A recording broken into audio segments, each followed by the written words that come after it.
I got so much motherfucking design on right now.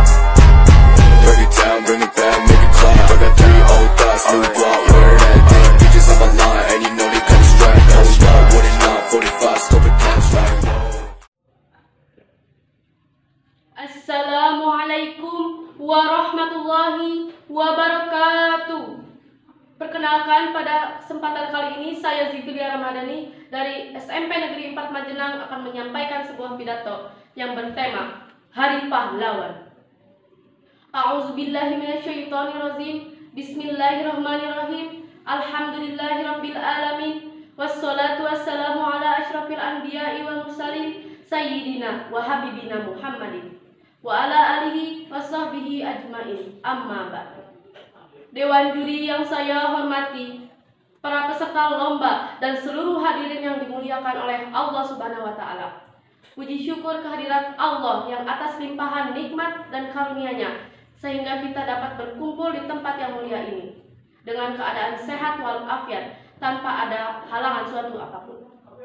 Sholawat beserta salam semoga tetap tercurah kepada junjungan kita Nabi Muhammad Sallallahu Alaihi Wasallam. Hadirin wal hadirat rahimakumullah. Allahu Akbar, Allahu Akbar, Allahu Akbar, merdeka.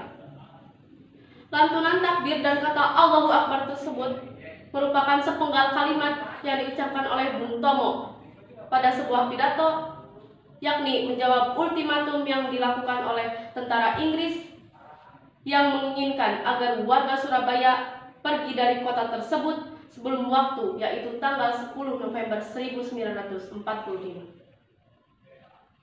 Akan tetapi, jika warga Surabaya menolak ultimatum tersebut, maka akan mendapatkan konsekuensi yang sangat besar dan menyakitkan, yakni akan digempur oleh militer Inggris dari darat, laut, dan udara. Namun hal itu tidak menyurutkan tekad bulat serta keinginan warga Surabaya untuk melawan tindakan imperialisme dan kolonialisme yang dilakukan oleh sekutu untuk memenuhi ambisi Belanda guna menancapkan kukunya kembali di tanah Indonesia yang telah merdeka ini. Oleh karena itu, apa yang menyebabkan besarnya perlawanan tersebut padahal hanya bermodalkan senjata seadanya serta keinginan yang kuat untuk merdeka? Jawabannya hanyalah satu, yakni keimanan yang kuat yang dimiliki oleh sanubari rakyat Surabaya. Membela bangsa dan tanah air, dan hal tersebut menunjukkan tekad kuat sebagai keyakinan dan mental yang tidak dapat dikalahkan. Hal tersebut pun akan berdampak dan berpengaruh begitu besar bagi perjuangan kemerdekaan ini. Seperti firman Allah Subhanahu wa Ta'ala dalam Al-Quran surat Al-Furqan ayat 52, yang artinya, maka janganlah kamu taati orang-orang kafir dan berjuanglah terhadap mereka dengannya Al-Quran dengan semangat perjuangan yang besar. Hadirin wal hadirat rahimakumullah.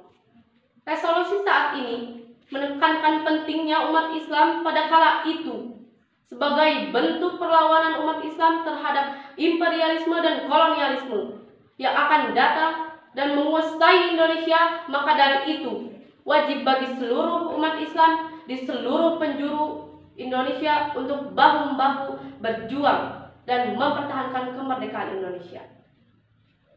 Karena resolusi saat ini merupakan ijtihad dari ulama pada waktu itu yang mengatakan bahwa hubbul watan minal iman, mencintai tanah air merupakan sebagian dari iman. Maka sudah sewajarnya kita sebagai negara Indonesia, sebagai rakyat Indonesia yang mayoritas agamanya adalah Islam, harus menyelamatkan upaya-upaya penindasan yang dilakukan oleh pihak kolonial pada masa itu. Dan jelas bahwa semangat menjalankan syariat keagamaan serta mencintai tanah air bukanlah dua hal yang bertentangan. Islam dan nasionalisme merupakan satu nafas yang mewarnai romantika, genetika, dan dinamika. Resolusi kemerdekaan pada waktu itu karena kecintaan tersebut melahirkan semangat juang yang tinggi untuk melawan imperialisme Inggris yang berjalan beriringan dengan semangat menjalankan syariat keagamaan dengan pemahaman bahwa setiap orang yang gugur di medan perang maka termasuk dari syahadat, yakni orang-orang yang meninggal di jalan Allah atau jihad fi sabilillah. Hadirin wal hadirat rahimakumullah. Oleh karena itu, pada tanggal 10 November diperingati sebagai Hari Pahlawan. Dan perlu dimaknai juga bahwa pada saat itu juga dikatakan bahwa sejarah yang tidak bisa dilepaskan dari perjuangan bangsa Indonesia. Untuk mempertahankan kemerdekaan bagi umat muslim ini juga memperdebatkan tentang negara dan bangsa yang sejatinya sudah final. Kita tahu bahwa pada peristiwa 10 November tersebut Islam telah menjadi rahmat tidak hanya bagi pemeluknya, akan tetapi untuk seluruh umat manusia, khususnya negara dan bangsa Indonesia. Hadirin wal hadirat rahimakumullah. Akhirnya dapat kita simpulkan bahwa semoga umat Islam pada saat ini akan terus memberikan dampak positif bagi tujuan dan pergerakan nasional. Dan untuk saat itu, marilah kita berjuang dan terus mempertahankan kemerdekaan Indonesia guna menciptakan dan menggapai cita-cita kemerdekaan Indonesia yang sesuai dengan Undang-Undang Dasar 1945 serta Pancasila yang menjadikan rakyat Indonesia makmur, adil, dan sentosa. Demikian pidato yang dapat saya sampaikan, semoga bermanfaat. Terima kasih atas segala perhatiannya. Wabillahi taufiq wal hidayah. Wassalamualaikum warahmatullahi wabarakatuh.